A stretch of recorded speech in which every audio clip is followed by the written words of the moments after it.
Talk Show. Recorded live. Hello and welcome to the Castle Dracula Horror Movie Podcast. On this podcast we talk about horror movies, vampire movies, and all-around awesomeness. And this week, in observance to the recent passing of one of the greats of fantasy filmmaking, we continue our Ray Harryhausen retrospective series with the 1981 fantasy Clash of the Titans, the original. Bear in mind, if you haven't seen today's movie, and if you're from Generation X, I find that highly unlikely, but if you haven't seen today's movie, we're going to be talking about it from the perspective of horror fans who have seen it, so warning, spoilers ahead. I'm from Denver, Colorado, your host, Jason Henderson, author of the Alex Van Helsing series from HarperCollins and the upcoming game, Teenage Mutant Ninja Turtles Out of the Shadows from Activision. With me from Austin, Drew Edwards, writer of the long-running webcomic Halloween Man, a contributing writer to Rockabilly Online, and writer of the upcoming issue of Tales from the Grave, or an upcoming issue of Tales from the Grave from Monsterverse Comics. Say hello, Drew. Release the Kraken! Release. I love how he says actually everything in that. Tony Salvaggio, creator and co-creator of the Victorian mech comic Clockworks, coming in hardback this June from Humanoids. That's next month in hardback from Humanoids, as well as the manga Psycom from Right Stuff and Tokyo Pop, and lead singer of the band Deserts of Mars. Say hello, Tony. Howdy. Howdy. And with color commentary, as always, host of the mom-oriented podcast Pod Moms, attorney Julia Guzman. Say hello. Hello. Hello. Okay. Clash of the Titans. This is like one of the ones we've done like Terminator, where it seems strange to even pretend that people haven't heard of Clash of the Titans, but let's presume we haven't. Clash of the Titans is a 1981 British-American fantasy adventure film involving the Greek hero and features the final work of stop-motion visual effects artist Ray Harryhausen. It was released on 12 June 1981, which means it was a summer release in the golden year of 1981, and grossed $41 million in the North American box office, made it the 11th highest grossing film of the year. There was a popular novelization that I just downloaded from my Kindle by Alan Dean Foster. And I have that. Yeah. But does the Kindle version have pictures? Yes, because it's a bootleg. So. Well, actually, you mean the black and white pictures that went in the middle? No. Yeah. I think I'll have to. Color. I'm going to be at the Denver Comic Con this weekend. I'm going to check some of the dealer tables and see if anybody has an original Clash of the Titans. And I hate to interrupt, but I love that. I've read that so many times. By the way, the pictures are also what causes that book to split in two. Yes. If you read it too much, because they're right at the split mark. And well, that's how it used to be. You know, you'd get like the Battlestar Galactica novelization, and it would have a bunch of pictures in the middle. For the Harlequin romances, where you hold up by the spine, and the things where the spine is split, were the good parts. That was deleted to a totally different kind of feature.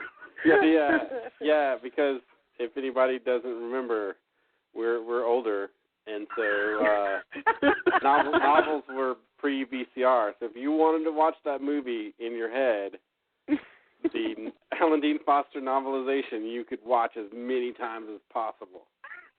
You know what else I had and we are way off track, but we're going to get to our first impressions in a second. But the other thing that I found recently, they used to have these things called they were just called Star Trek, but they were collections of short stories based on the episodes of the show. In other words, they were like, you know, novelizations of the TV series, and I used to read those things voraciously. Oh, that's awesome. Yeah, those days back when we had to amuse ourselves with like printed material.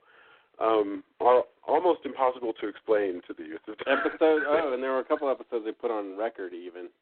Oh, yeah. No, absolutely. But like retold, which was even stranger, but anyway. And, you know, those, the Alan Dean, the novelization of Clash of the Titans was by Alan Dean Foster, and he did, like, if you pick up any novelization from the 80s, Alan Dean Foster probably wrote it.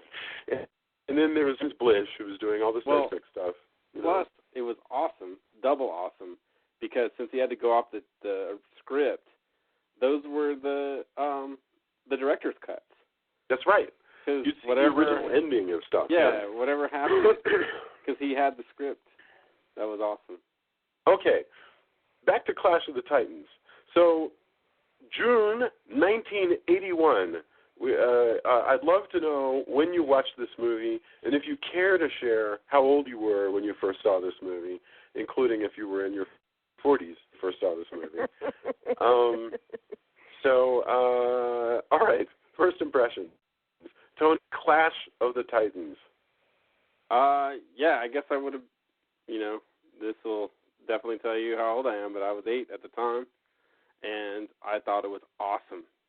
I guess my grandmother took me to see it, and, wow, 81. Yeah, and even, I love this movie. There was a book called Stories of Gods and Heroes, which was like a retelling, like a kind of a simplified version of a lot of,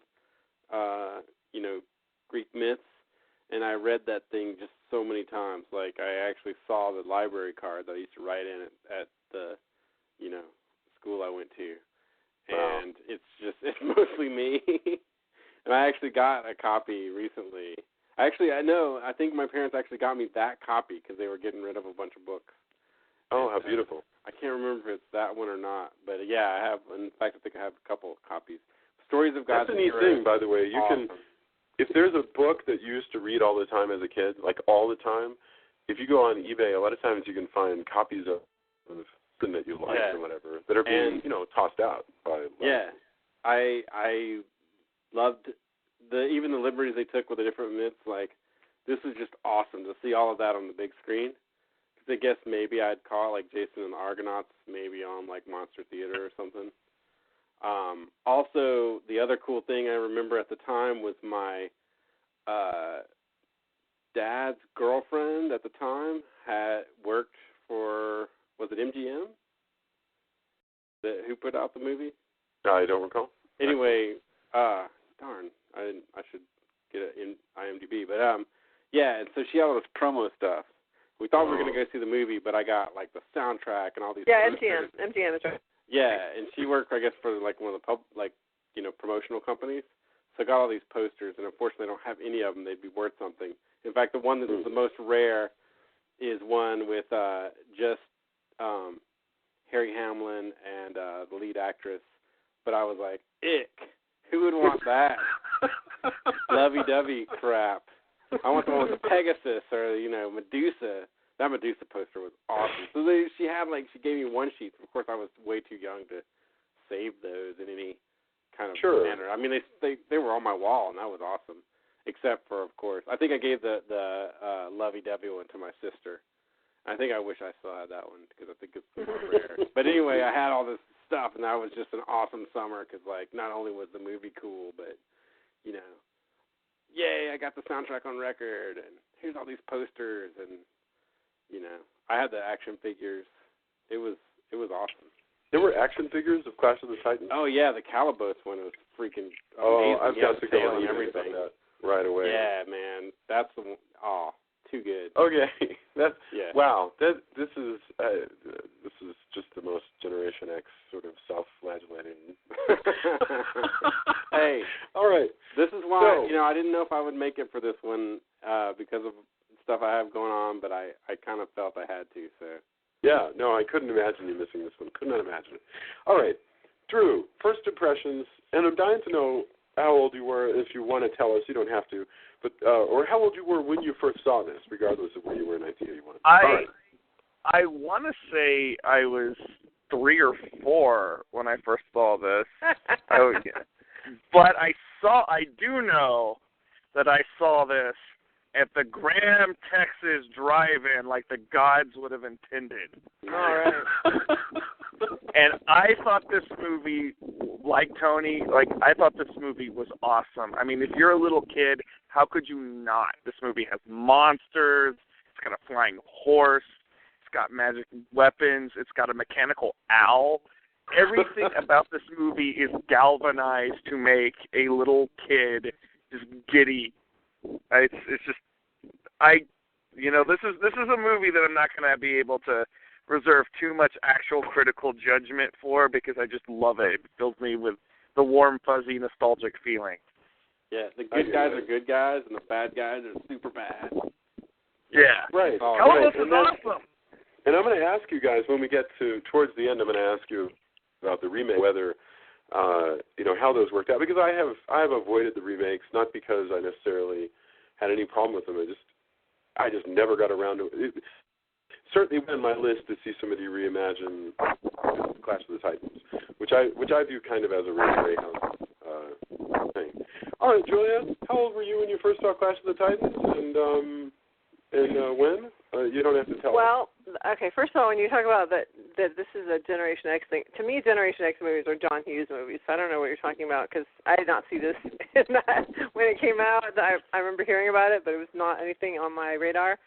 So I think what Jason is getting at, and this is something we kind of touched on with our emails back and forth, if you grew up in the 80s and 90s, you saw this movie a lot.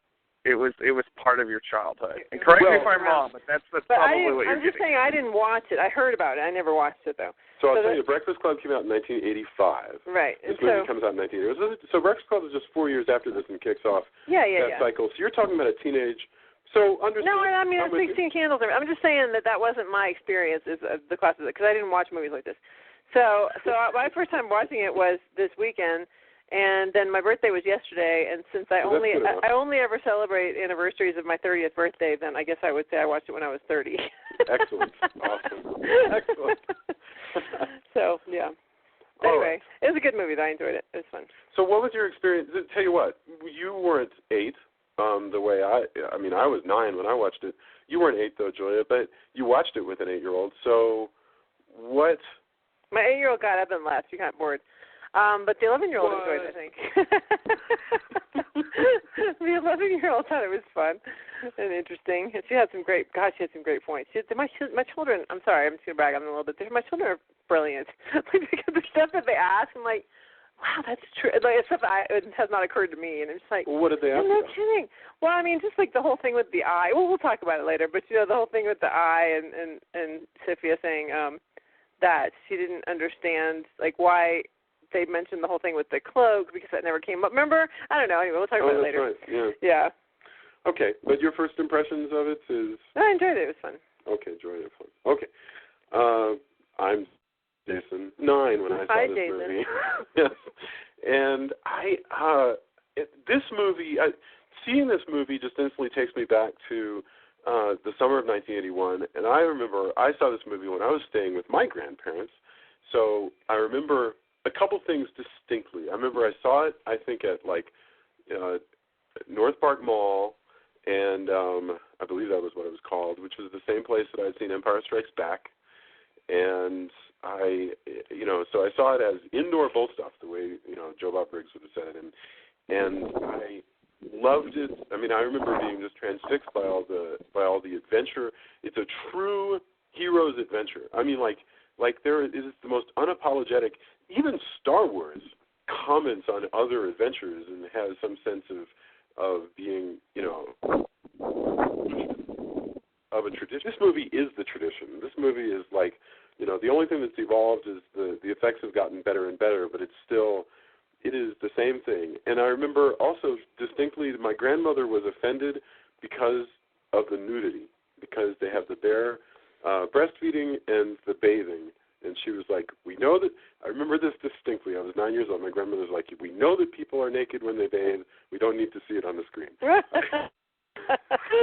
think if I had seen it with my grandfather, I think he would have said that. I saw it, I think, with my grandmother, Suggs, and I think she was just like, well, okay, that happened. Although that's just how some people roll. She did cut out all of the breasts and all of the ads and everywhere in one of the Epic magazines that she bought me, which Epic wasn't for kids my age, but she thought it was comics. And then my older brothers made a big deal out of it. And so she didn't care whatever art was on the other side. So but she let me keep the magazine. She didn't throw it away. She just cut out all the breasts. And so I had squares missing all over my Epic comic book.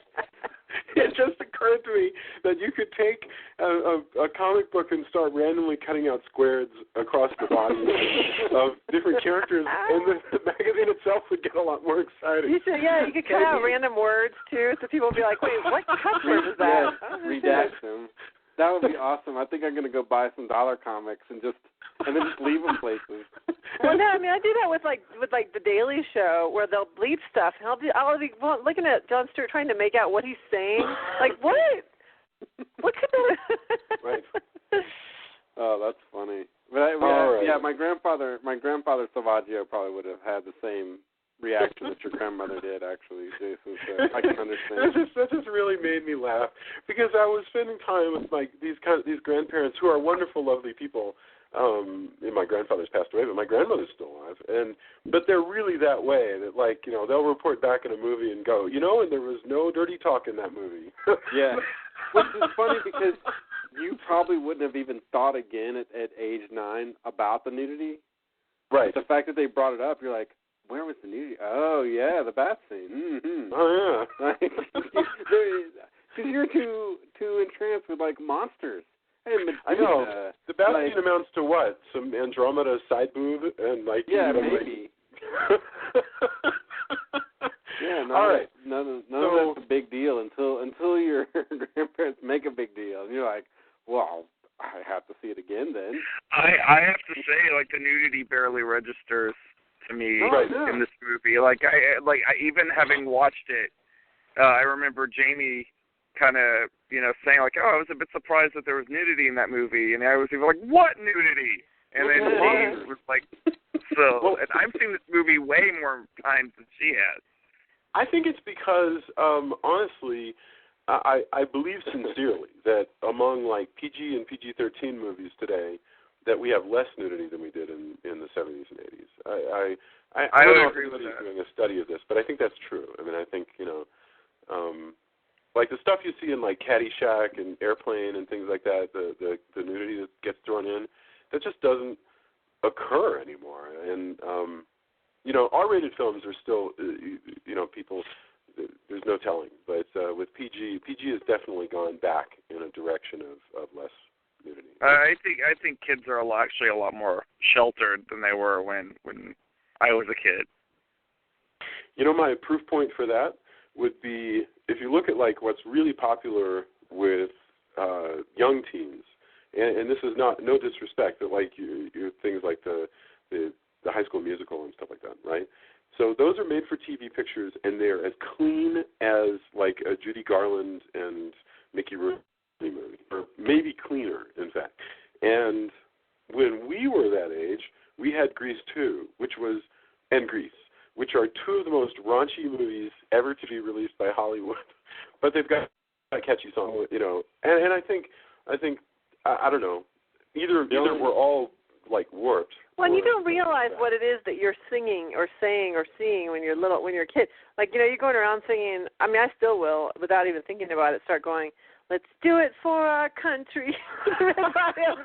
And there was no concept in my head that was about sex. It was just okay, whatever, I don't care. It's just a funny song. Yes.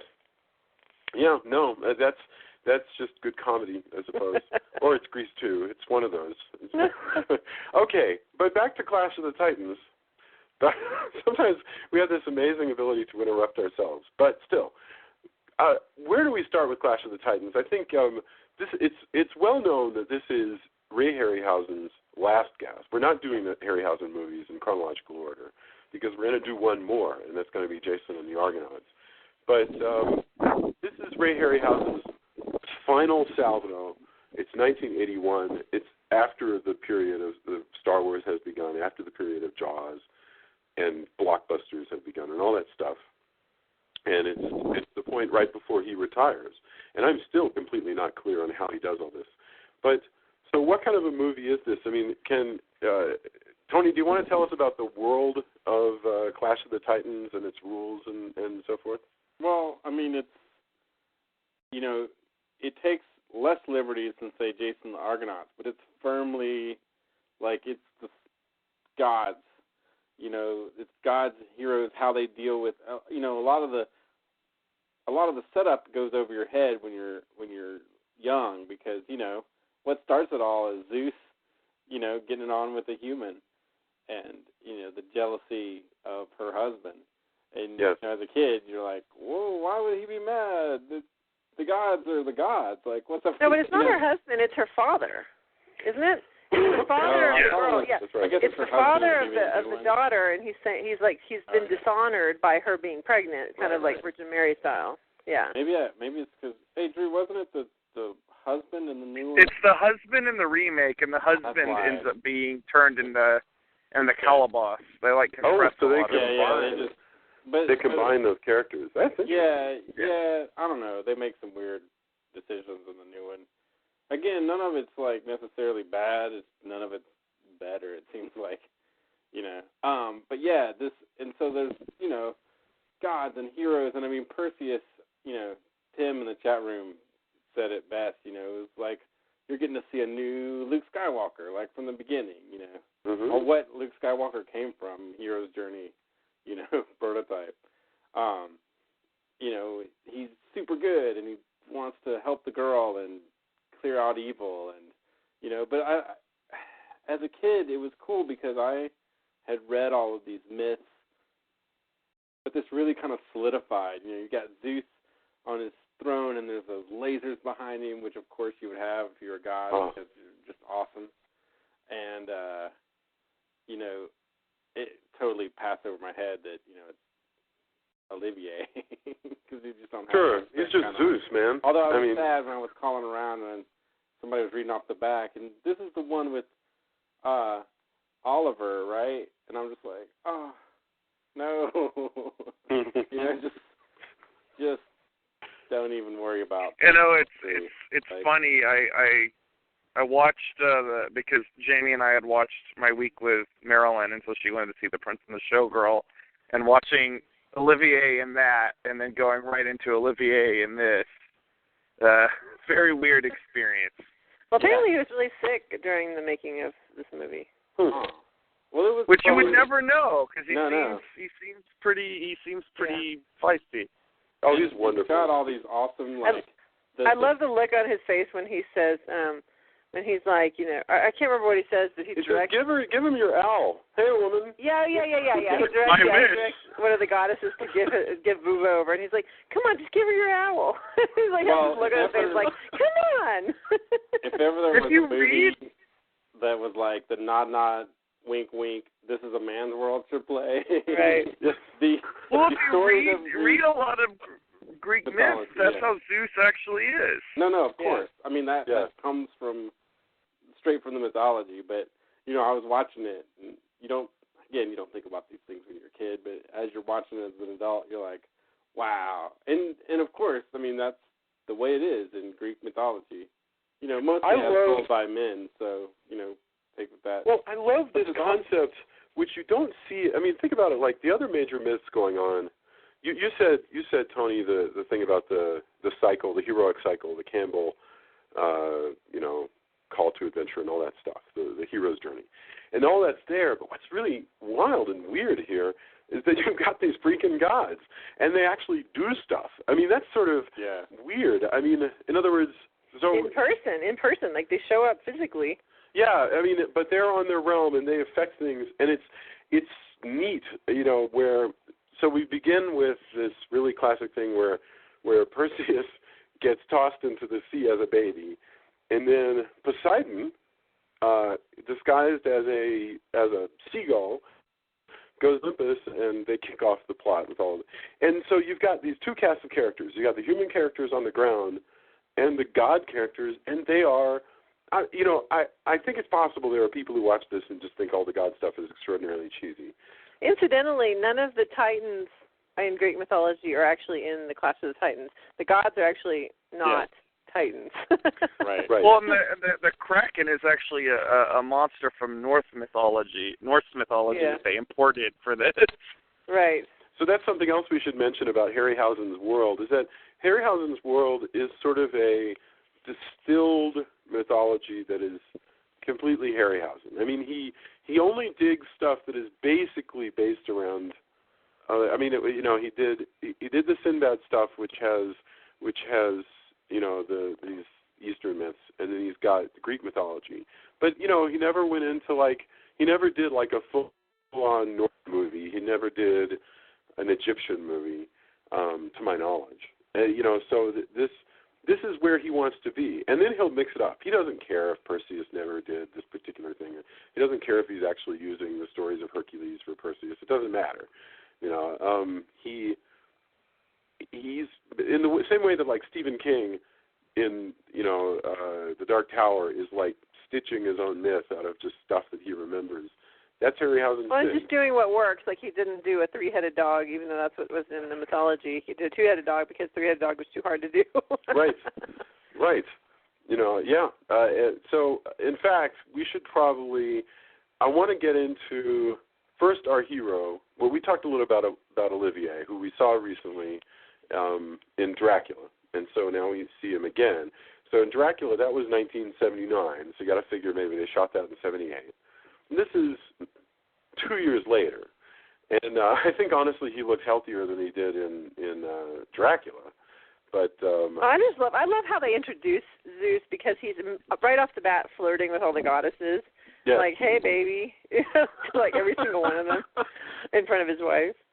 Yes, and the gods certainly seem female heavy. I mean, there's because you have, in fact, they do. There's like Poseidon, there's Zeus, and then there's a bunch of there's Thetis, who I was completely unfamiliar with, but who figures prominently in this plot, played by Maggie Smith, who is the wife of the screenwriter of this picture, and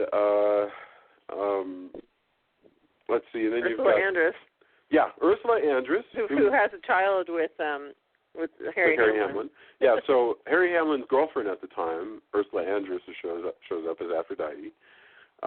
She's 45, pregnant, and hot. And she doesn't do anything. She shows up, she has a couple lines, and that's it. She's basically just the Bond girl. She did more as the Bond girl, but not much more. Then there's, who's the one with the owl? Oh, that's Athena. Yeah, or Athene, as they say it. And she's great. So, and they're all, I love this vision of Olympus. It's very much a vision that appeals to a 9-year-old, where you're watching, this makes total sense to me. They stand around in this awesome place with no furniture, and like they call the shots of what happens down on Earth. It's awesome. With little clay figures. I especially like the. I have to say that there was something kind of nightmarish to me when I was a kid, and I first saw this, and the way he just picks up the chess figure of Calabas, and he's a normal man, and he's like, I'm going to strike this guy down and turn him into a hideous creature. And I just remember, because I was still kind of formulating my idea of what God was and could be. Absolutely. And I remember being profoundly disturbed by that as a kid. So I remember kind of thinking that, but also, like, by that time I'd read a lot of mythology, and it's just kind of what, that was par for the course, for better or worse. It was kind of sucky for anybody involved.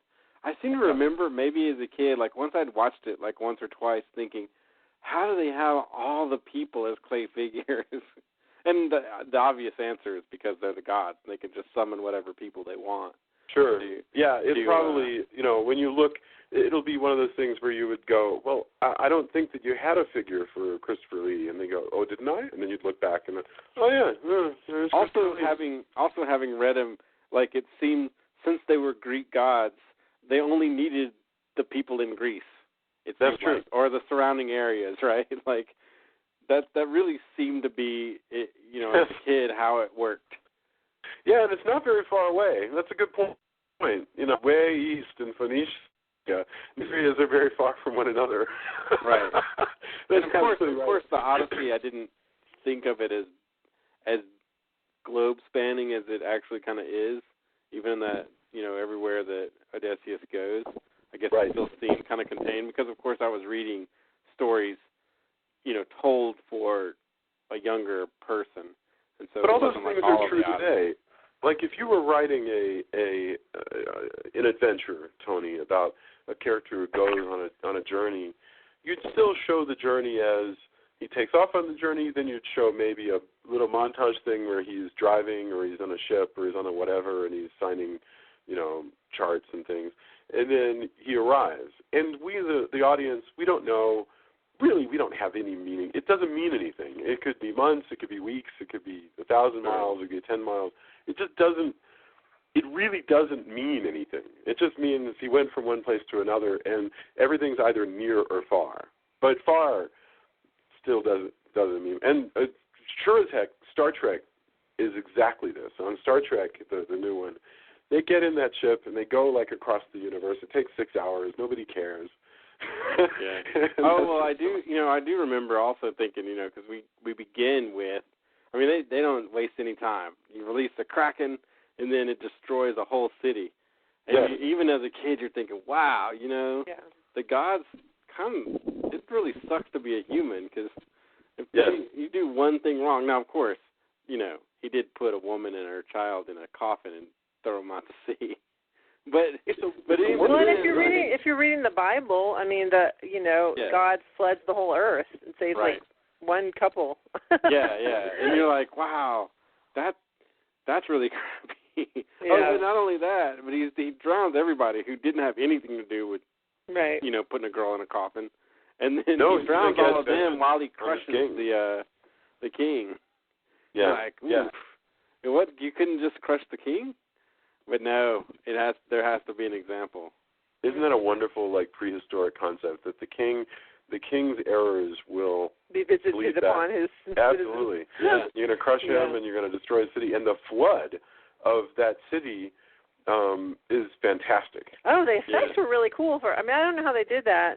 Do you think is that superimposing? Oh yeah, it's a lot of plates. Flood over the city? Is that what they do? Yeah, I mean it's weird too, because those plates are so nicely done, and then anytime you get Poseidon in front of the cave, like they just didn't have money to really kind of make it good. And I think I read it. I think I was watching the commentary, and it's just like, oh man, as a kid, even as a kid, it's a little bit, but now you're like, man, I wish that they'd been able to like just put a green light on him, or a blue light, or just something better. Even though the net effect of how it's all cut together ends up being really cool, because you see him and he's in awe of this beast that they've got locked up. Yes. Right? Because in this, he's not, Norse. He's actually a Titan. Yeah. Of some sort. Yeah. And so even he leaves, and you get even as a kid, it sticks with you. You're like, wow, Poseidon is actually, like, even though he's a god, he's actually really scared and impressed at this beast. Yes. I don't understand why Thetis doesn't do anything with the ocean, because supposedly she's the goddess of the sea as well. Like, he's the god of the sea, she's the goddess of the sea. Julia, but she doesn't actually do anything with it. Huh? Because she's a woman. I mean, well, but as a woman, she actually does some pretty badass stuff. I mean, no, I know. I'm just showing up and making like sculptures fall over and cursing this poor princess, so that all of her suitors will end up having to solve this riddle, or they'll end up burned at the stake. How gross was that as a kid when you saw them? This dude burn alive. Yes. I think that's when Katerina was like, I'm out of here. That's true. I don't blame her. That's true. It's actually a fairly graphic picture for a movie that's not super graphic, for the most part. Well, and compare this movie. So think about this movie compared to, the one that we saw, Seventh Voyage of Sinbad, right? Where there were the creatures and the skeletons and stuff. This is, everything we said about this being a throwback, but still, it's much more violent. That's for sure. Oh yeah. I mean, well, it's also got more name actors in it than most of the other Harryhausen movies. Yeah, I mean, this was a big deal at the time. I mean, we look at it now, and you can say you've got some of the matting's kind of bad, but the number of actors who are really just doing and they're, what's kind of cool is, since it is mythology, it's kind of neat that you get all these people from actual theater, who have done theater at some point, doing theater, and the fact that, at the beginning, he appears in a theater. All of that's cool stuff. Burgess Meredith actual Greek theater, Burgess Meredith's character, adds a lot of, I want to, humanity to what could have been very, very, very stuffy wooden, role. Thank you for saying that. I think that's right. Yeah, no, you're absolutely right. Burgess Meredith is funny and sardonic, and you like him instantly because he talks about how bad everybody has it in Joppa, but he jokes about it. You can kind of see he's kind of getting by, you know. Yeah. And in fact, what is it that Perseus? Because our hero Perseus is given this, you know, you must find your destiny. And I'm struggling with this as a writer, right? But I'm struggling with this as a writer, trying to figure out what do you do to make Perseus more engaging?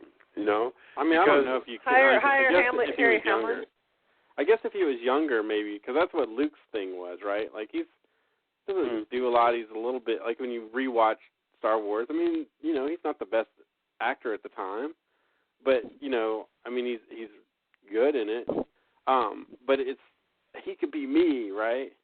That's always I think. You know, it's funny now that you talk about Burgess Meredith. I mean, in reality, like now that I think about it, he's actually our window into that world. Yeah, he's a playwright. Like it's kind of him in a way, like you know, breaking the fourth wall. Like he's like, oh look, I'm a playwright, and this is a Greek story, and you know, he's very like, oh well, the gods did this. Anything could happen. But he's like the human factor in that, like more so than anybody else. And you know, I didn't really think about that a lot until we're talking about it now. But he's really like, oh, well, the gods can do this, and you know. He also knows the rules. He smooths things over, and he gives you the rules. Yeah, he's a classic mentor character. I mean, that's absolutely right. And he's not the hero. He's weaker. You know, he's not going to be the one who takes a sword out. But he goes on to write about Perseus. Like he's the reason we know. Yes. You know, we don't see him in the stars. He goes, oh, this will make a great, you know, play or poem. And so, for all we know, he's the reason why we know about this story. And that's actually really, you know, also something I didn't think about as a kid, but that's pretty cool. And you know, I think that's what makes him even more cool. Like he's definitely. Oh no, I have to say, when you get to the end of this movie, and you know, Olivier is actually earning his paycheck for real by reading this wonderful epilogue where he says, you know, whatever it is, let them be set in the stars and let no one move against them. And I mean, I want to cry. It's so beautiful. You know, the whole business of these are legends and so forth.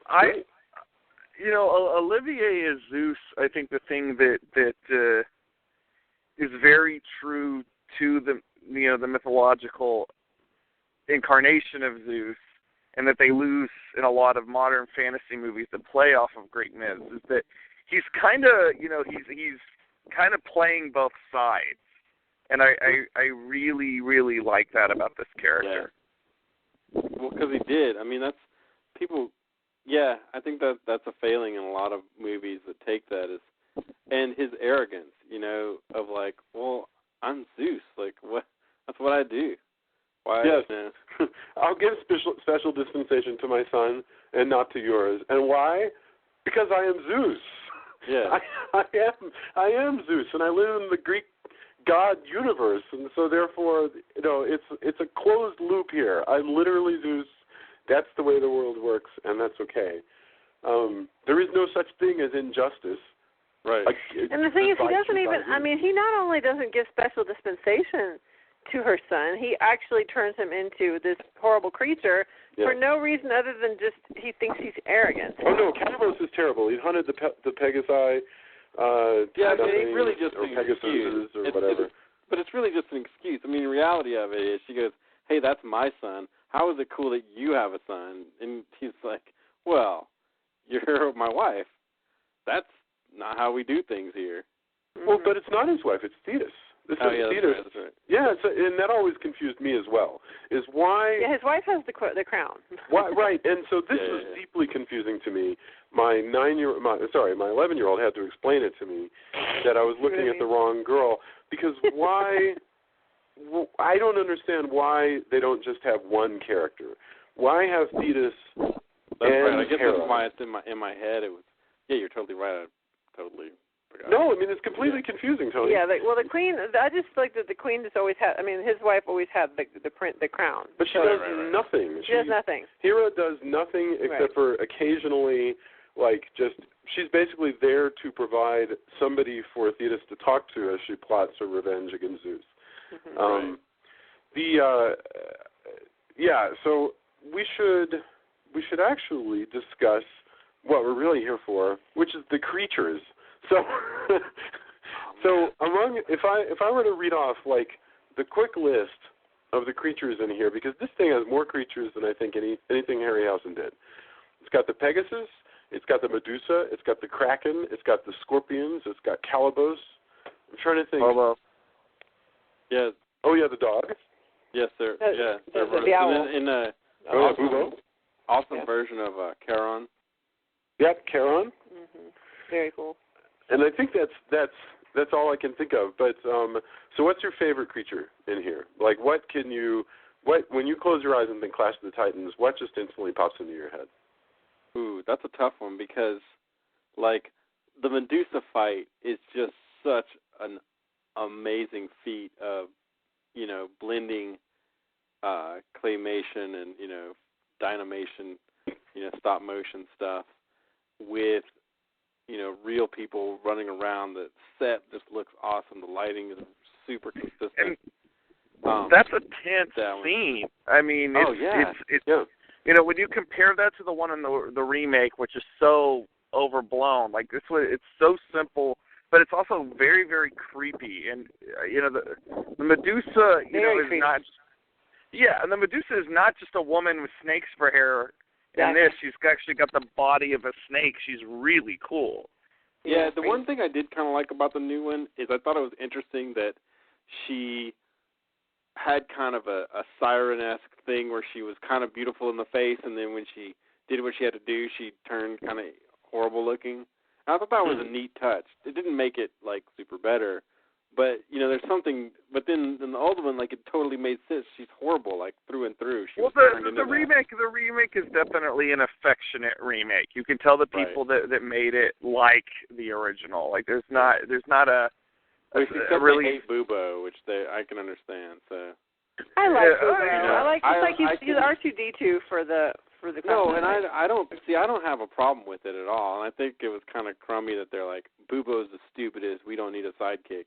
I understand where they're coming from, but, you don't have to be that cool. Like, come on, when you were a kid, you would have loved to have had an owl. I would have rather them left that out altogether in the remake, but, backhanded compliments are not actually. It wasn't even a compliment. I have not seen the remake. I don't know what you're talking about. The director went on, like, multiple times and said how stupid Bubo was. It's annoying. This is not the first time we've seen it. Bubo is a tribute to R2D2. That's what it says in the trivia. It was intended to appeal to the fans of R2D2. Well, totally as a kid, that was awesome. I mean, it was a companion that was, clockwork that talked only to you. You guys can't hear it. Right. And there's a tradition in remakes that just drives me bananas, where some executive that they probably should not let near a magazine who's going to interview him will say something about how they're remaking X, but this time there's not going to be any of that stupid whatever. And they'll list like 3 or 4 things that everybody who are big fans of it really love. So, for instance, except I would exclude Jar Jar Binks from that. True, list. but they merely made Superman under the auspices of some executive edicts that were like, I think flying is. These are quotes, okay? I think flying is stupid, so our Superman mustn't fly. I think that nobody's going to wear that tight suit, so we need to make sure there's no costume. And, like, you get enough of those dumbasses. I'm sorry, but seriously. That now no children can listen to this show. No, I already ruined it for the children earlier.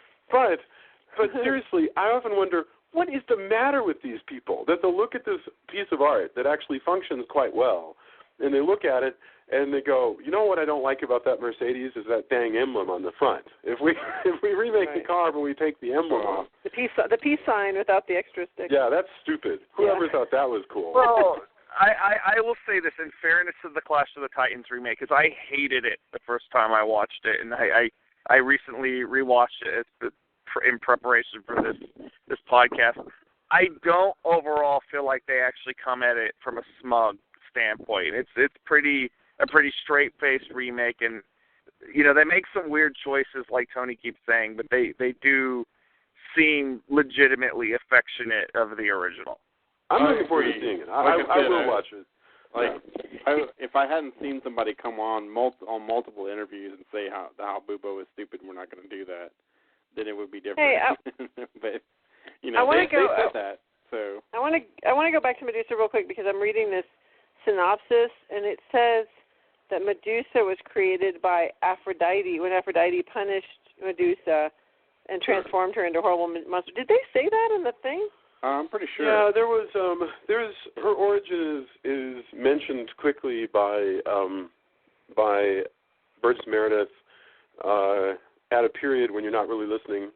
But yes, I mean, this is in a way it's like altered states. There's a lot of scenes where they just sort of give a lot of plot exposition. Well, that was another thing. That the thing where she turns everybody into stone. That was another thing that Sophia brilliantly pointed out, was that throwing her head into the water would probably result in all the undersea creatures being also turned into stone. That I thought of when I was a kid as well. I'm like, wow, there are going to be a lot of like stone fish and whales and dolphins. Hopefully she lands face down. Right, that was what Sophia says. Says you need to go down there and make sure that head is facing the ground, And we were picturing like giant whales like getting turned to stone and then sinking, As long as the whales don't look at them, I guess. I think other than Medusa, the other show-stopping monster is of course the Kraken. Oh yeah, the Kraken. So, did you remember the Kraken correctly? Because I did not. Well, I want to say I love the toy Pegasus. as well, so that helps. So. I love the Pegasus. I know you can keep talking about the Kraken, but I just wanted to mention that I really like the effect of the wings with the Pegasus because it's clearly a real horse that they're using for a lot of the scenes. But then when it's flying, it really looks like a real winged horse. But anyway, you can talk about the Kraken. No, we can mention the Pegasus is cool. The Pegasus is really great. I mean, he uses so many effects for the Pegasus because he's got a sort of a model, like a machine, a bucking bronco thing that Perseus rides for close-ups, and that's sort of dumb, but it's okay. And then at a distance, he has. I'm going to guess here. I think that what you're seeing at a distance is a stop-motion horse with wings. I think, or it might be at a distance a film of a horse with a plate over it of stop-motion wings. I really have no idea how he's doing this effect. It's cool. Tony, do you know how they're doing this? I'd have to look at it really again. I was clouded by nostalgia, and I also love the Pegasus at the end where it's super triumphant. Like they really, feature the Pegasus and doing everything Pegasus should do, and and everybody's cheering. That's awesome. The Pegasus is the thing that I really love about the Pegasus in Clash of the Titans is the fact that it doesn't just flap its wings and fly. It literally gallops through the air. Yeah, that's awesome. That's really cool. That's why I think it's a real horse. And then they're just and then somehow they managed to animate the wings over it. But I'm pretty sure it's completely stop motion, but I could be wrong. There's a in between stage, but there's a lot of stop motion. I mean, a lot of it is. Harryhausen, I mean, his attention to detail. I know that for some people, again, stop motion is a deal breaker for certain people because they think it's too cheesy or whatever. But as an animator, it's still just like watching his attention to detail. The parts where Calibos is a stop motion character. It's just awesome. Like the way his tail moves and how he moves, and maybe it's not the smoothest transition back and forth, but it looks amazing. Cerberus is just fantastic. It's weird. It was weird to me as a kid because even then I knew, I'm like, hey, isn't it supposed to have like 3 heads? But it's not Cerberus. It's Dioscolos, which is a 2-headed. Oh yeah, that's right. So because I don't know why found it complicated to make a working 3-headed armature. I find that fascinating. I guess I always wanted it to be Cerberus for some reason. Well, apparently they also wanted it to be Cerberus, and then he just and you got to imagine what kind of preparation and testing he's doing. And he was just like, I can't make this 3-headed thing work. So we got a 2-headed. When they're fighting it, like again, it's one of those scenes where like the going back and forth and having somebody fight a creature. and they up the ante on the Medusa battle too because she's shooting arrows. Yes, I know. That's cool yeah. too. Medusa has a distance attack. She's shooting freaking arrows, and they're scary because they've added that sound effect. Because that sort of classic arrow sound. She's cutting herself with them, so they have the acid. Oh, just incredible. All of that. Yeah, I love the whole how she just would reach behind and do the whole pulling the bow and pulling the arrow and then putting it through the bow. It's like it was such a neat physical effect, just watching this big snake creature pull arrows. No, and she's magical. I mean, in fact, the fact that you know that she's not real sort of, to me, enhances what a great creature she is. Only recently, I always wanted in a video game for somebody to do the effect of where she's looking away, and then when she turns directly at the camera, there's the glow and the lens flare, but it's like the, skinny kind of oblong lens flare that comes off her eyes.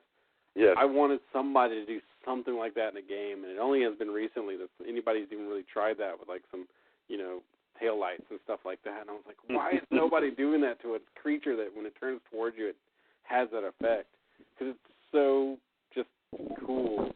Well, speaking of Medusa's eyes, I mean, that's one of the things I love about her is that when she does her turning you to stone effect, it requires some kind of eye contact, and apparently even when she's dead, but so that when you connect with her, her eyes go, boom, and they sort of glow really brightly, and that's even true when she's just a dead, Medusa head that he holds up. Right. He holds it towards the Kraken, and I guess the Kraken finally makes eye contact, so to speak, with this Medusa head, and it sort of kicks in. I love that. I mean, I love the thought that's gone into, the same thing with the two-headed dog. The two-headed dog is animated to fight in a way that you can kind of picture a two-headed dog fighting, where it's like getting distracted trying to fight two different soldiers on two different sides. Oh, I always loved the point where they kill the one head, and the one head is just flopping around there limply, and their dog is continuing, the other head is continuing to fight on. It's so and it's kind of sad too, since it's like a beast, you feel kind of bad when they're, even though that it's dangerous and everything, that's, it's kind of a sad thing. But again, all that attention to detail, Harryhausen, they ask him in commentaries, he's like, well, it's just new. I think of it as a character, Harryhausen is doing the acting for these creatures, and that's amazing. I mean, it wasn't until a lot of times we didn't get that, and you see substandard stop motion, and you get the impression that you're comparing it to a man, a super amount of skills. It wasn't until we got because there was no hey, we're going to get Andy Serkis and make him act like a golem or a monkey or a this or a that. It was direct, tactile. What does the dog do? Oh, it does this. What does a two-headed dog do? Oh, well, that means a two-headed dog does this. Yeah. That's, thinking that way. It's not an easy task, and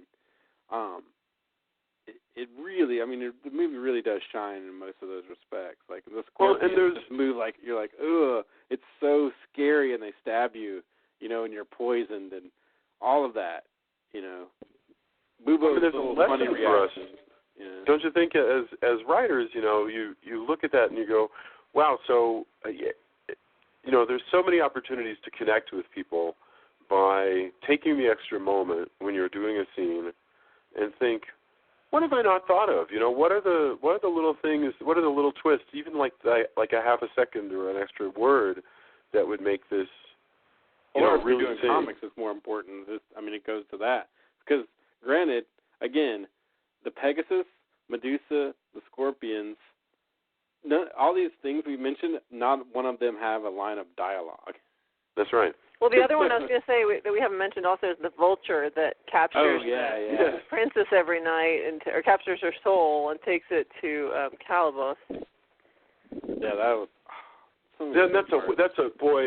That's such a memorable scene. While Perseus is hanging out, peeping in on the princess, and he watches her get kidnapped, and her soul gets kidnapped. It's so beautiful. My God, this thing carries away this gilded cage. Again, with Perseus himself. Look, I think Harry Hamlin's fantastic. I think he was great on L.A. Law. I love Harry Hamlin. I think he's awesome. I'm glad he's on Mad Men. But I want some life to Perseus. I kind of feel like he's too, I don't know, he's too perfect. He's too, basically what happens is Perseus hears of a particular problem.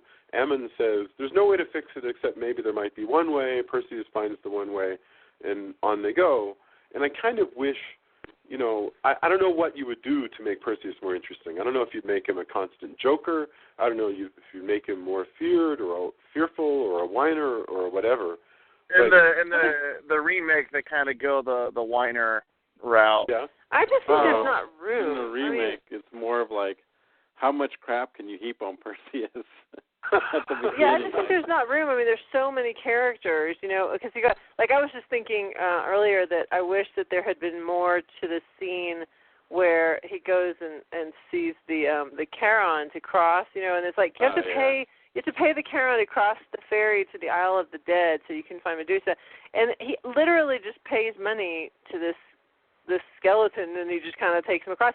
And I was like, well, that's kind of anticlimactic, but I guess there's already so much packed into this film that there's not really room for there to be a more like a riddle or I'm thinking of the Holy Grail and the whole, you have the three questions. It's like, what is your name? Something like that, And Krista Berg, remember in his song "Don't Pay the Ferryman" in 1982, it's after this movie. Krista Berg invents, maybe it was real, but I believe he invents a whole bit of drama around this trip across the Styx, where it's all about you have to avoid paying the ferryman until he actually gets you across, or otherwise he's going to dump you. Right. That's clever. See, that would have been a clever thing that just happened quickly. But I mean, I guess they just never. But by the way, speaking of great creatures, I mean the Charon is awesome. I love how everything he does, you actually hear the sound of the bones rubbing together. Oh yeah. Really That's cool. Really good. He's so scary, watching this. He's wonderful. There's a little bit more business to that whole thing, if I remember correctly, in the book, and I haven't read it in a while. I think if I do still have it, like I said, it's in two pieces because it got split at the photos. But I have to go reread it again to. That's one of my endorsements. If I forget to do it, is "Don't Pay the Ferryman" by Krista Berg. I come back to that from time to time. That is an awesome song, by the way. Hey, and you should cool cover video, that, man. Man, you should cover "Don't Pay the Ferryman." That's pretty good. I thought about that. That's a pretty good one, actually. I mean, I think a really hard "Don't Pay the Ferryman" would be pretty cool. And what do you guys think about the witches? I want to talk about the witches. Oh man, they're awesome too, and so grody. Like even that all the thing they're cooking, it always reminded me also of what's the name of the movie with why am I drawing a blank? The guy with the three-bladed sword. The three-bladed sword. Crawl? No. Oh yes, of course. Crap. No. It's like the sorcerer or whatever. Oh, the Sword and the Sorcerer? I don't know. Yeah, Sword and the Sorcerer, where he's got like the sword that he can shoot off the two blades off the side. Right. Is that the one there's the parts of kind of like gross things cooking and stuff like that always reminded me of. What's the one where the girl is like chained to the wall and the sorcerer makes her explode? That might be the same one. Yeah.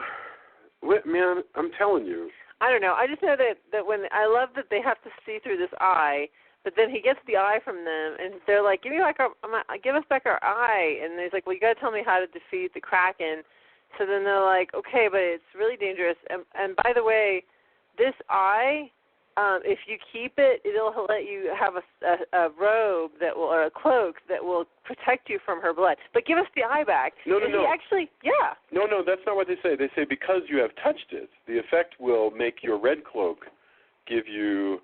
So just have no. He has to have it with him. He's right. No, he's right because that's why the blood doesn't eat through his cloak. That's what he wraps up the head in. Oh, is that what it is? Yes. Okay. I thought they were saying if you kept this eye, it would protect you. No. But give it back to us, and so then he gives back to. No, it's pretty silly that they give her that she gives him this advice, but she does. She says, because you've touched it, it'll affect your cloak, your red cloak, not the one you're wearing, for reasons no particular. But But I have to say, when I was 9, I felt very sorry for these ladies because he throws it and they're blind and they can't find it. Yeah, but they're going to find it in 2 seconds. They're going to find it in 2 seconds anyway. I know, but 9-year-old Jason really had a big heart for everybody. I really just was. They're witches and they're cannibals. I think I agree with you. You're like, on the one hand, you're like, they kind of deserve it. On the other hand, you're like, wow, but they can't see. Right. Tell that to the guy that they're cooking. Exactly. True. No, by the way, he's apparently still conscious because he's grabbing his hand. Yeah, still, exactly. Kind of a dick move from Perseus. I mean, Perseus, that's actually the one time that Perseus actually shows some character where he actually, tosses the eye or whatever. But it's not, I don't think it's did you call it a dick move? I don't think it's a dick move because the whole point is to protect him. If he gave it to them, then they could easily kill him right then. Yeah. But he needs to buy himself some time to escape before they actually get it. I guess that's true. No, true enough. No, I agree with this methodology of all right, well, you did give me this cloak, so I'm going to throw, there's the eye, if you can find it, I love the it's in a long tradition of heroes being tricksters. I mean, that fits in really well, all these old guys. Correct me if I'm wrong, but that is actually in one of the actual Greek myths with those particular witches in it. Is it not? This is all new to me. I had no idea. The Stygian witches with the eye and everything, I didn't know that piece. Yeah, it may be there, but I don't know. The events happen differently, but they are actually, a thing. But I mean, the thing with it is, like Jason the Argonauts was kind of this way too. It's kind of an amalgamation of a lot of myths, and they just kind of picked and chose but it works. You don't have to know everything, and hopefully, I mean, as a kid, I wanted to read it even more after. I want to go back and reread it and read more mythology, and then as I grew older, I read, the actual myths, Although reading the Bullfinch version is always kind of boring. Of course. It's nice and scholarly, but man, it's nice when somebody kind of, makes Did you have the one with the wonderful, sort of pastel paintings of the characters and there was one that seemed to be in everybody's library, at least in the early 80s.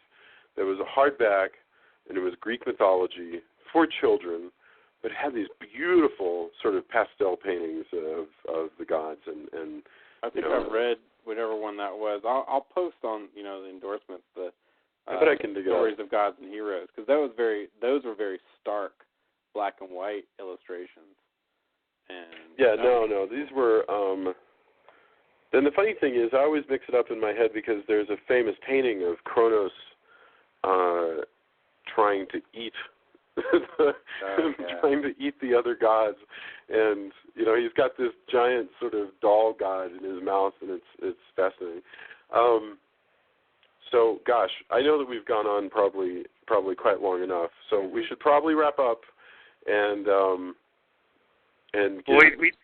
Should we talk about the Kraken before we go? Oh, yes. Okay. So my question was just this, and then you guys take it away. I didn't remember the Kraken having a long tail. I always pictured the Kraken having legs or something, but it's basically a big sort of snaky kind of thing with, with a torso.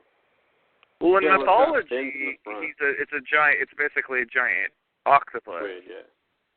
And I love what Harryhausen did with it, where it's more like an octoman. Yes. And it doesn't have tentacles. It has one long tail and two mighty arms and this wonderful sort of creature from the Black Lagoon head. Well, he has 4 arms. Oh, is it? Yeah. Oh, of course. Right. Yeah, he has multiple arms. That's right. Yes. I'm sorry. It's so funny that this, in my mind, I can picture it, and I can always see his face, and his main arms that are just sort of slashing around, and I forget that he has extra ones. It's amazing. But yeah, it's an amazing effect when you watch it.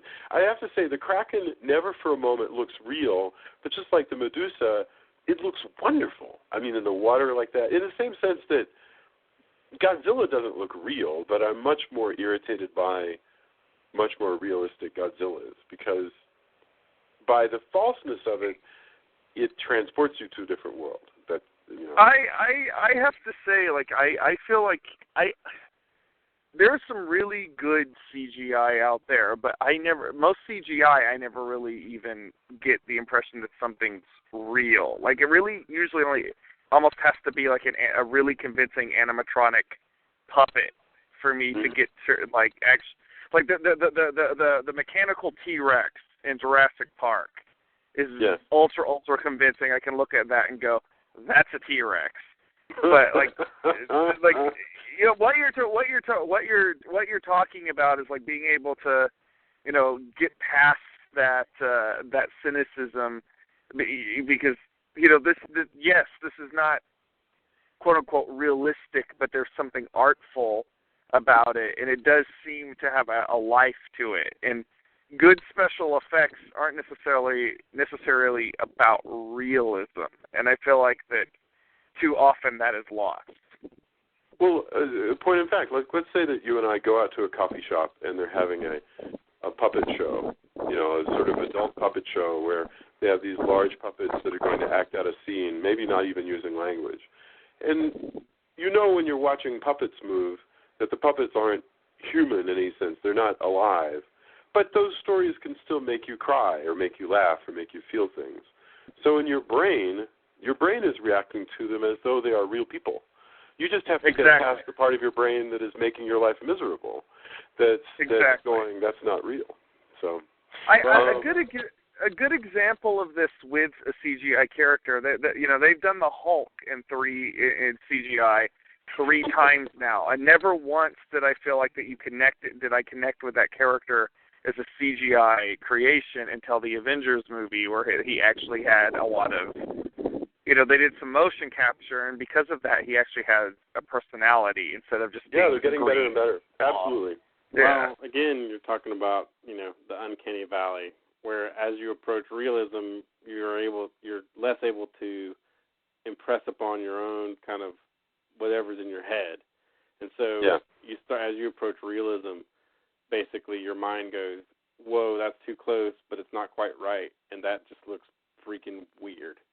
Right. And then, you know, which is not the case with Puzzle. As you're able to, you know, that's why, you know, so many cartoons work. You know, cartoons and, you know, comics in the paper. It's like you're able to, and then when the simplified characters work better because you're able to just go, oh, look, it's a simplified character, and you're able to impress your own, you know, like I said, whatever's in your head upon that. The Kraken in this movie, like his facial movement is really, I think, what sells it. Yeah. He's a beast. I mean, that's again, I keep coming back to it. That's one thing that, you know, there's many things, but Harryhausen excels at taking a creature and really thinking about what motivates that creature and how it, you know, how it would do all the things that it's supposed to do. In this case, you know, tear down cities and eat sacrifices, you know. And whenever you see something like it, even if it's mindless and it gets stabbed, it goes, ow, you know, like, that really hurt me. Right. Why would somebody hurt me? You know, all these things, you know, the Talos and when they, you know, take him and, you know, he's a statue, but when he's drained of life, he's like, whoa, I don't feel well, like this, and all that is communicated just through its motions. And the fact that somebody moved that frame by frame and got all of that emotion out of something is pretty remarkable. Yeah. That's Harryhausen's gift, was he, you know, would get inside the head of these, you know, even the skeletons when they're doing things, you know, they react and they you know, look at wonder, like if they're going to attack, you can tell, like, you know, these guys are really have it out for this character.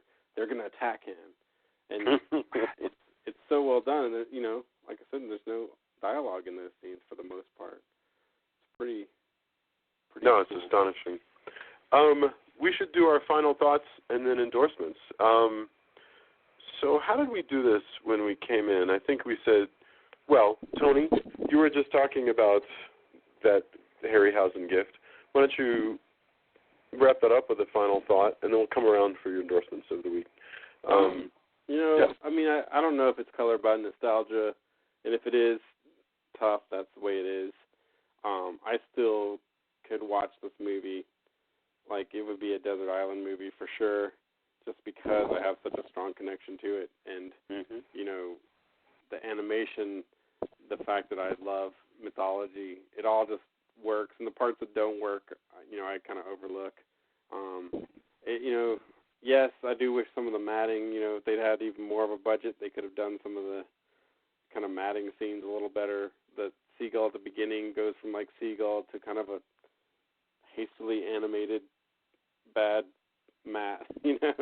And you're like, as an adult, you're like, man, I wish that was a little better, because then people, you know, you could share it with more people, because some people just can't get past that, and so that's unfortunate. But I really, really enjoy it. I could, again, like I said, you know, watch. How would you feel if this movie slips into the public domain next year? If some crazy thing happened, that's not going to happen, but let's say that happened, and then somebody approved of by the Harryhausen estate said, you know, let's hire somebody to go in and clean up some of those effects that don't work so much. I don't know. I'm torn on that. Like, it will probably look cooler as long as I can get the original at any time. I had the fortune and misfortune of seeing Return of the Jedi, the redone one. Alamo put on this awesome event where you got to see Return of the Jedi on the big screen. It's like the second time since '97. And the event itself was amazing. And seeing the print was amazing as well. Like, there's no, like, they put on the best freaking Return of the Jedi extravaganza you could put on. But I get to the end, and Hayden Christensen is a ghost. I'm like, why? Like, it didn't make it better. Like, none of these things that Lucas did made the movie better. Yeah. Like, he thinks they do because, like, you know, the singer in Jabba's palace isn't a puppet, right? And so he thinks this is this overblown number with this crazy new furry character in the foreground and her coming into the camera and showing us her big, like, lips. You know, that's what people want, because I wasn't able to do that before. He's convinced of this.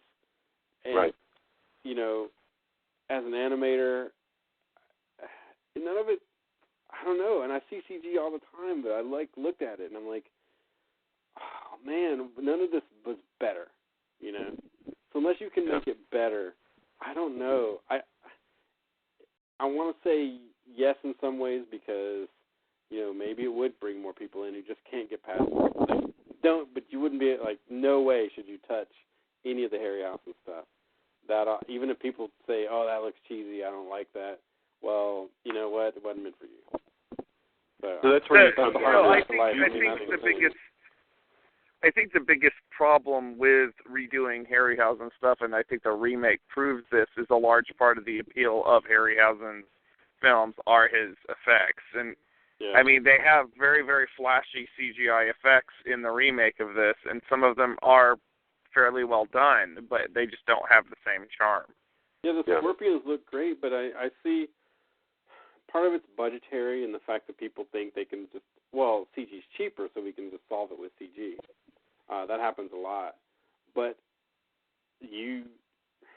I know very few animators who are even given the time. They may want to do it, but they may not even be given the time to put the character into their animations. I'm just as guilty. I'm not saying I'm perfect by any stretch. Like, I mean, Harryhausen is amazing. But I think given the time and just, you know, how people think, I don't know that many people who are able to put that into whatever they do. And certainly I work in game animation, it's the opposite. Like, unless you're doing a, you know, overblown cutscene, you know, a character has to die in X amount of time or else it's boring. Like, who wants to watch an overall death scene every time, right? Yeah. You make those kind of decisions. Well, not just the death scenes, though. If you think back to the Cyclops in Seventh Voyage of Sinbad, that Cyclops had some of the greatest reactions whenever stuff was going on, like when the little humans were getting away or when they were doing crazy stuff. He'd look around and be like, what? I mean, Yeah. it reminded me of watching a dog as, you know, if you look at an intelligent dog when he's confused by why somebody's doing something, that Cyclops had similar reactions, you know. If you want to see a person who I think is, probably people think it's silly or whatever, but there's an animator. He draws these really simple animations on YouTube, and the animation series is Simon's Cat, and very simplistic line drawings. But this is an animator who gets it. Like, all of the cat things the cat does, even though they're kind of out of the realm of, you know, they're definitely anthropomorphized.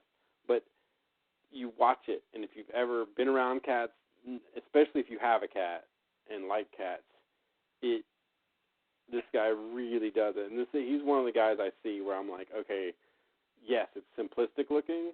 Like, there's, you know, black and white line drawings, the whole thing.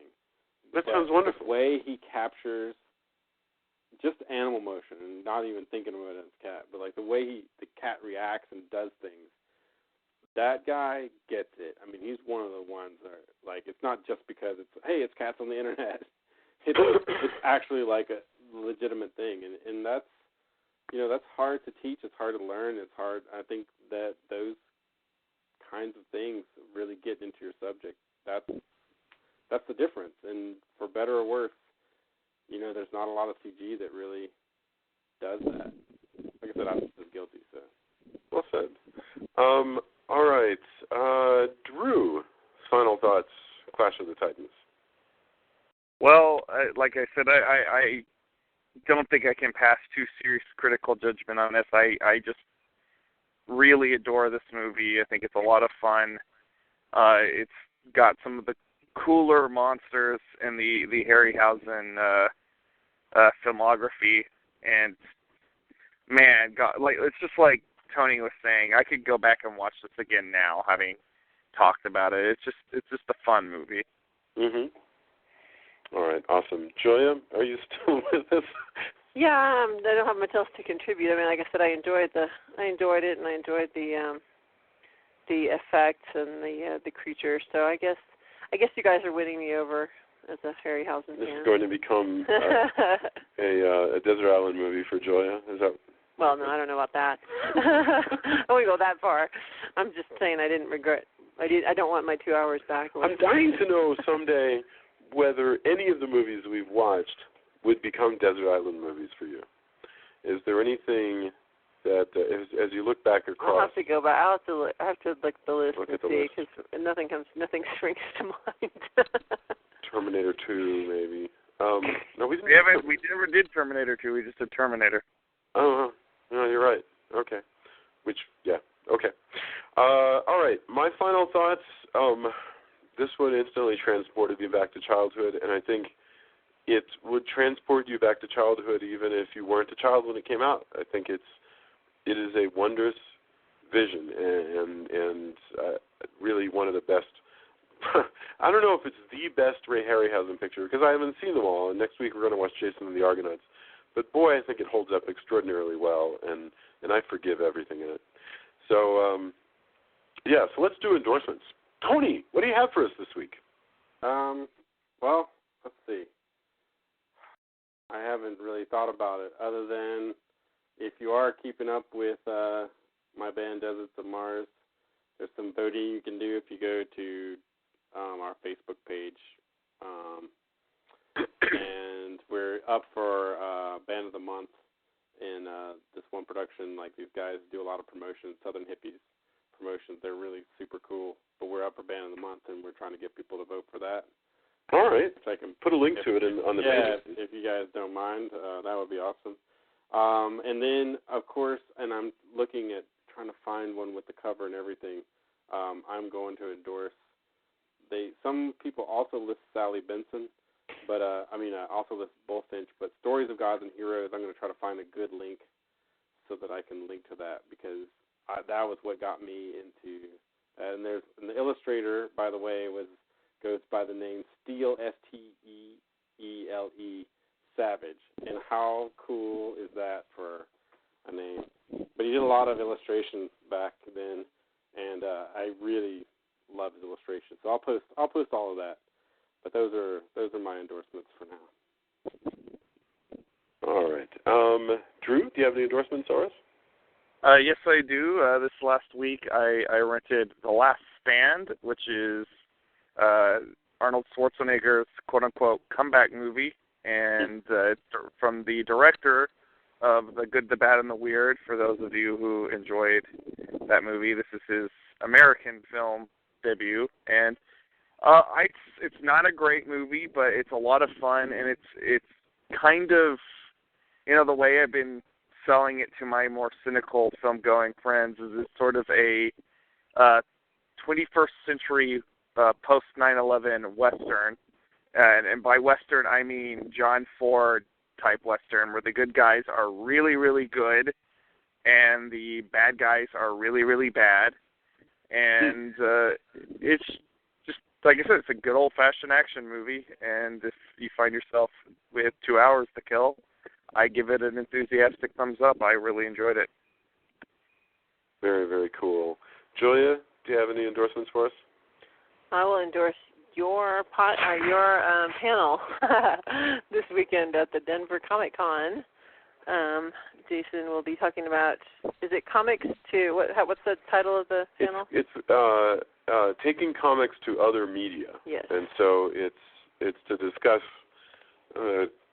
basically discussing other media like movie and book and game adaptations of comic books. And so it's going to be fun. I mean, I've written novels based on comics before, so that's how I make my bones in that particular.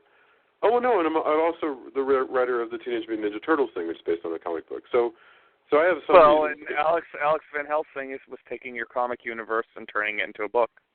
Oh, that's true. Okay, so actually this totally makes sense for me to be on that panel. I like how you convinced yourself that you're worthy.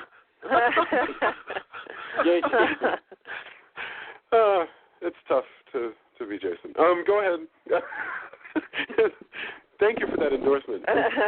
Is there any endorsement that doesn't involve what was going to be my endorsement? I'll endorse my own podcast of Pod Moms, in case anyone is interested in listening to some moms and occasionally dads talk about parenting, our own perspective of the good, the bad, and the ugly of parenting. Check out Pod Moms on Facebook and iTunes, and that's all.